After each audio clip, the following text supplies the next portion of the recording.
What is up, people on the internet? JQL here, back with another video. Today's video, I'm doing a custom LEGO showcase video on my custom LEGO minifigures for Guardians of the Galaxy Vol.2.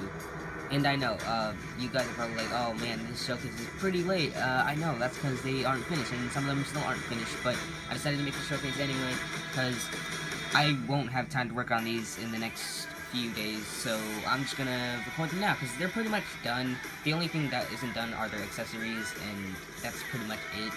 And, yeah, so that's pretty much it, for that. And here we have Starlord, Raccoon, Drax, Baby Groot, Gamora, and Yondu. I know you're probably wondering where's, Starlord's dad, what's his name? I forget. Ego, that's his name. And you're probably wondering where's Mantis, or, Nebula, that's her name.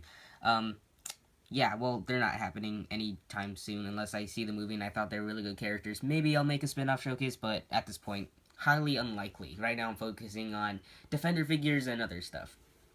But, yeah, that's pretty much it for this intro, so I guess let's just get started with Starlord. Alright, so here we have Starlord, and yeah, so pretty much he's, apparently he's gonna have two outfits in the movie.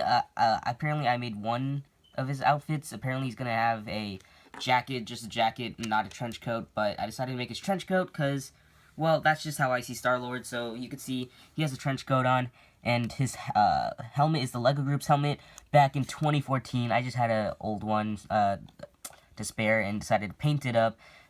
All the paint there you see on the helmet is fully painted by me. I didn't paint his hair because personally I think it's fine. I didn't want to, you know, dry brush it and do that. So if I remove the helmet, you can see he has the LEGO Group's face for Starlord, and yeah, I didn't really paint anything. I didn't paint a separate hairpiece, so right now it's just him in the helmet because I was just too lazy to paint a hairpiece.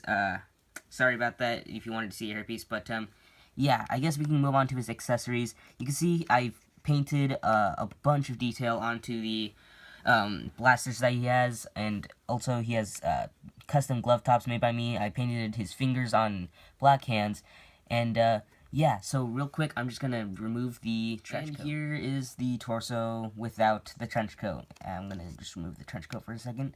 Real quick, you can see all the detail on the arms right there, and yeah.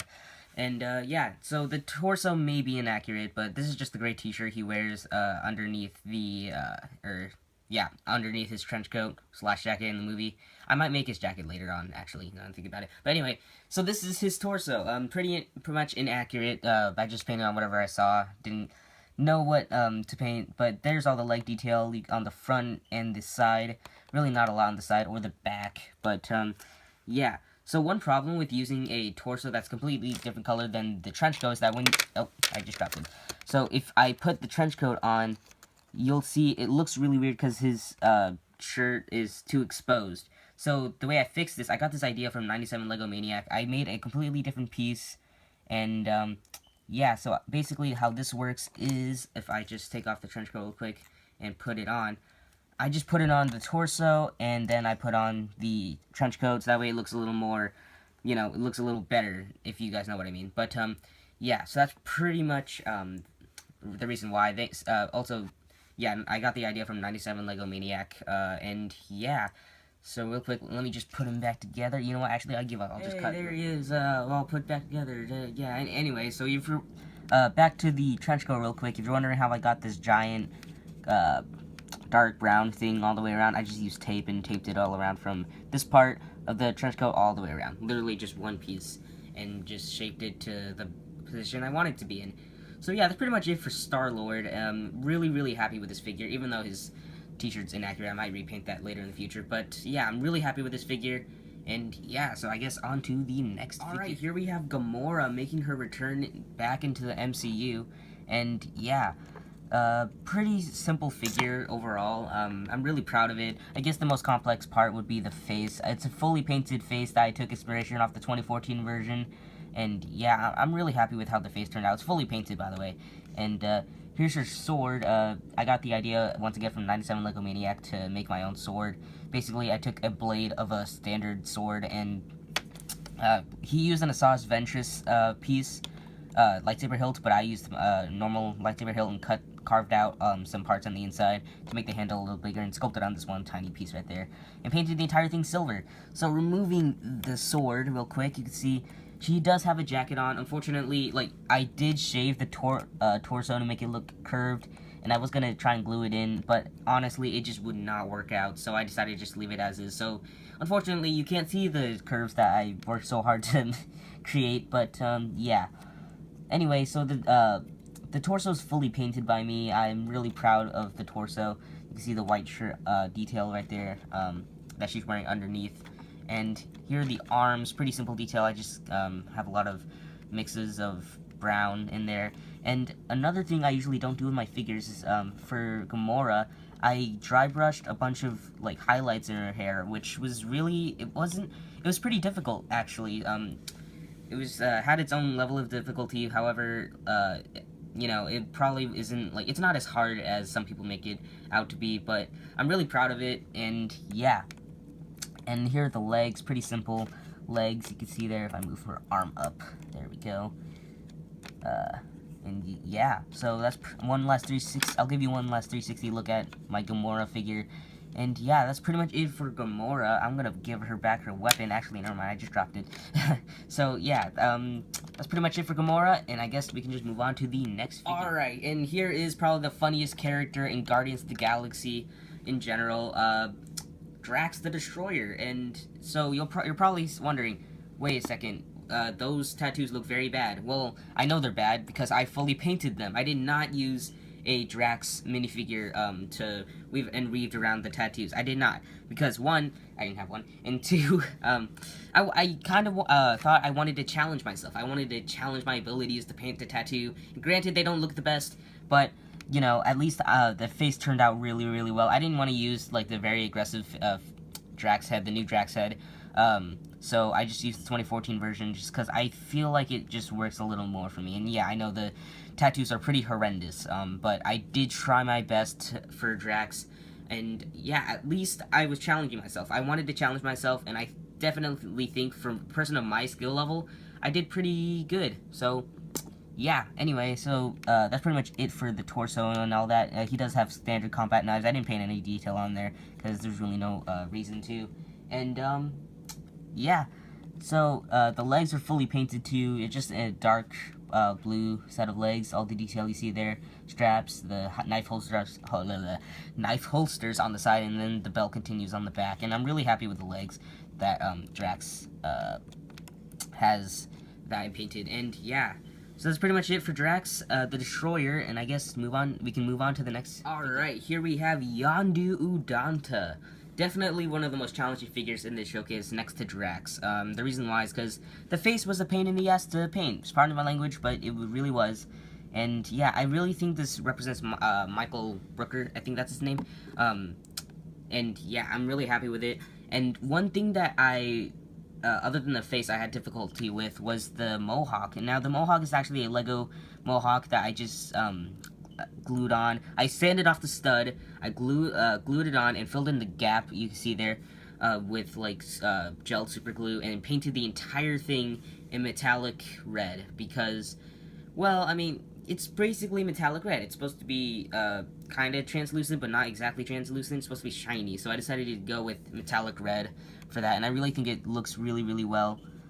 Goes really, really well, it's my bad, with this figure. And yeah, so here we have the torso. If I open up the trench coat, I don't really feel like taking it off like Starlord. That segment took way too long. You can see all the straps you see there, and you can also see his arrow that is removable. I just made a holster for it, and yeah. And also I used the ammo clip from Brick Arms right there for the pins, and because I was lazy, I didn't want to put in multiple pins in one area because that would just take way too much time. You can see the arms are fully painted, the back is fully painted. And this is actually the very first minifigure I started on for Guardians of the Galaxy Vol.2.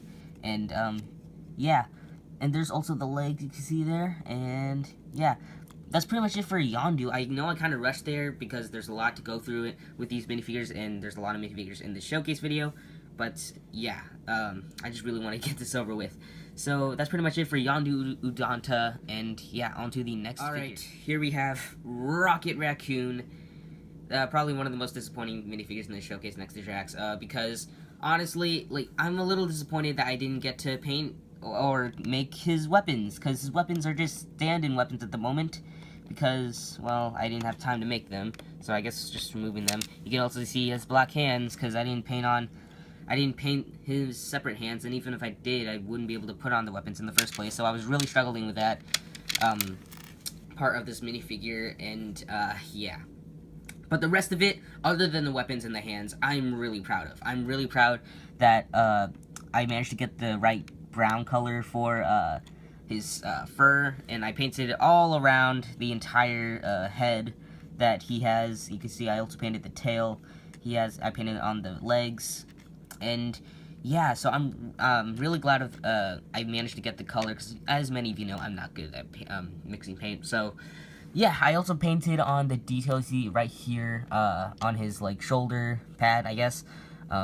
Used different brown colors and dark blue colors. You can see the back's painted, and yeah, I also used the Lego Group's torso because, well, I thought the detail was very good, so I decided not to paint a separate torso, even though I was really planning on doing that. I decided not to, so due to that, the sides are brown and not dark blue, so that's kind of unfortunate, but I mean, you don't really look at the sides of minifigures that often, so, you know. And, yeah, so that's pretty much it for Rocket Raccoon. Pretty simple figure. I could have done a lot of things. I could have made a mini version of it. I could have made, you know, like, added different scale, if you guys know what I mean. I could have used the baby figure. I could have used, stud. I don't know. But I decided to go with the minifigure scale, because honestly, scale for me isn't really that important. And I just think this would look the best, in my opinion. So, yeah, that's pretty much it for Rocket Raccoon. And now we can go on to the last minifigure in the showcase. Baby. Alright, here we have Baby Groot, and you're probably thinking, wow, you didn't make your own sculpt or anything like that. Well, that's just because if I were to sculpt something, it wouldn't look good, and if I were to sculpt something, I wouldn't be able to make it Lego. That's just my, like, you know, my skill level as a customizer is limited, honestly, and these figures, the Guardians of the Galaxy figures, have pushed me really, really far. So this is my version of Baby Groot. I'm proud of it. Maybe in the future I'll try and sculpt it just to challenge myself. But as of right now, this is the best I can do. I used the Lego Group's Baby Groot's figure, and yeah, I painted the brown color of his, you know, skin, bark, whatever you want to call it, all around the main parts of the minifigure. You can see the gold part on his arm right there is actually supposed to be the Ravager logo, as well as the main front of the torso. And you can also see I dry brushed a lot of lime green, or not lime green, but like green on the various parts of this minifigure to represent, you know, all the leaves. And you can also see that the face is fully painted. I just fully painted a smile because honestly, Baby Groot smiles a lot in the movie, apparently. So yeah, as of right now, I haven't seen the movie. So yeah, and so that's pretty much it for Baby Groot. It's very simple. I mean. Oh yeah, one reason why I made him in his Ravager outfit. You're probably wondering why I made it in his Ravager outfit. The reason why is because a lot of people are going to make the standard Baby Groot where he's not wearing his Ravager outfit. So I thought, you know, to make mine a little more unique, I'm just going to use the Ravager outfit for my custom Baby Groot, because why not, you know? I just wanted to be different for once, you know, and, yeah, I definitely think he looks really cool in his Ravager outfit, and, yeah, so that's pretty much it for Baby Groot, and I guess we can just conclude this very long showcase video. Thank you all so much for watching. I hope you guys enjoyed this video. If you did, make sure to give this video a like, subscribe to my channel if you have not already to support my channel, and, yeah, Guardians of the Galaxy, so excited for this movie. I haven't seen it as of right now. I know it's been out for a couple days, but, you know, I haven't seen it yet, so if you guys could be, courteous for others who have not seen the movie, just like myself, please do not leave spoilers in the comments down below. But if you do want to read the comments down below, good luck with that. So, yeah, I'm not going to be checking the comment section for a long time, because I'm not going to be able to see the movie for a while. Yeah, so let me know who's your favorite Guardian character, and let me know what minifigure in this showcase video is your favorite. And yeah, so that's pretty much it for the Guardians of the Galaxy Vol.2 showcase. And yeah, So if you guys want to follow me, you can follow me on my Instagram, Twitter, and Flickr. All 3 links in the description below. And also subscribe to my YouTube channel to keep up with me, because I do post more on my social media sites than I do here. Mainly because, you know, it's really difficult to post videos, you know, because of the time I have. Meanwhile, posting a photo takes, like, not even that long. It just takes a snap of the finger. And, yeah. So that's pretty much it for this showcase video. Hope you guys enjoyed it. And, yeah, Guardians of the Galaxy Volume 2. Really excited for this movie. Heard mixed opinions about it, but I'm really excited, and I'm sure it's going to be great. So, yeah, without further ado, I'm just going to end this showcase video. Hope you guys enjoyed it. I'll see you guys next time.